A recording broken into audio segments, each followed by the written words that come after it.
The US Transportation Secretary, Pete Buttigieg, says the collapse will have a major and protracted impact on supply chains. It's too soon, he says, to estimate when the Port of Baltimore will reopen.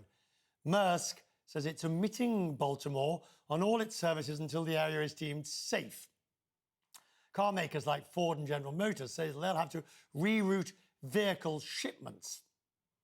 This particular port was a significant one for car shipments, as President Biden addressed the economic importance when he spoke.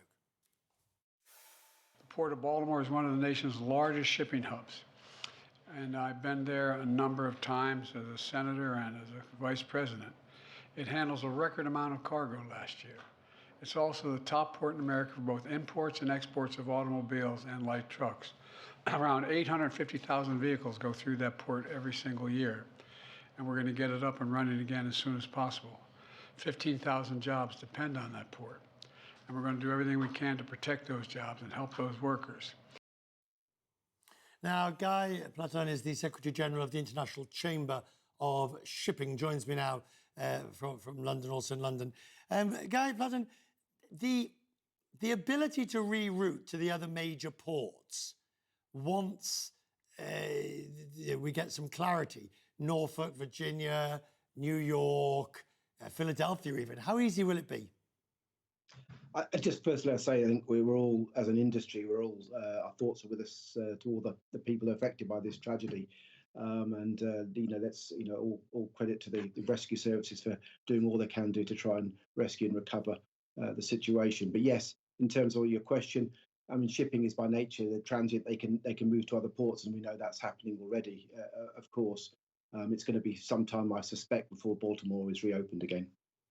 Now, of course, there are ships that will have been in port at the time. They will not be going anywhere anytime soon. No, they won't. I mean, I don't know how many ships are in Baltimore at the moment, but clearly at the moment, Baltimore is closed for business other than what's already inside the port already.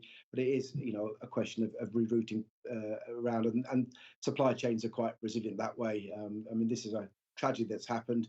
We've obviously wait for the full investigation to find exactly what happened and what went wrong. But these incidents are incredibly rare, as I'm sure you well know. But we must learn and find out what's exactly happened in this occasion. There's never a good time to lose power. This seems to have been a remarkably bad time. The thing had just left port and was heading out towards where it was at the bridge. And I'm sure your members are all saying to each other, well, there's an element of there, but for the grace of God, go I, in the sense of these are vast ships carrying humongous amounts of cargo. Yeah, these are big ships. They're crewed by highly professional people. There were pilots on board the ship at the time. We don't know exactly what happened. It does appear from the pictures I've seen that perhaps power was lost at some point.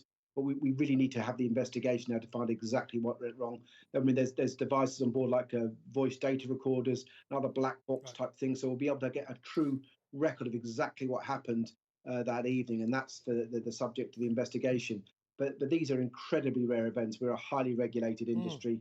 Safety is paramount, but that doesn't detract from the absolute tragedy that's happened and the loss of life and the families are affected. So we have to learn, but we have to be. It's too early to say exactly what went wrong and when.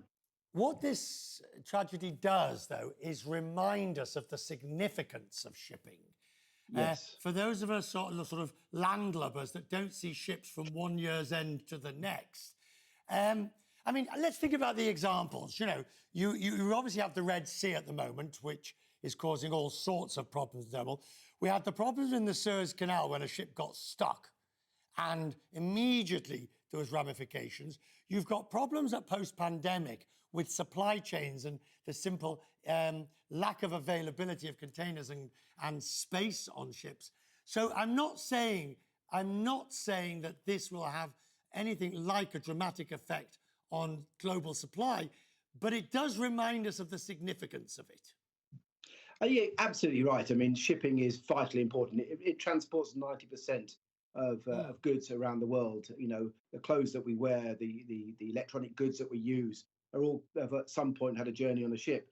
And you're right. I mean, this is in terms of it's one port amongst many, many ports. But things like the Red Sea, when we're seeing well, a significant 80% of container ships now routing around the Cape of Good Hope, adding couple of weeks onto the journey time. We saw what happened. Actually, it's almost 3 years to the day that the Ever Given ran aground in the Suez Canal and the massive disruptions there. We've seen the effects of climate change in the Panama Canal with the restricted number of ships. So these events do highlight just how important shipping is to world trade and how much we depend on it. And you get an incident like this, and you're right, it does raise the knowledge of it, but it's something that we obviously, it's not just the Red Sea. We've also got other security things like the Gulf of Right. Guinea with what's happening there. So it's all these things do just point to how vulnerable we are to shocks like this in the supply chain.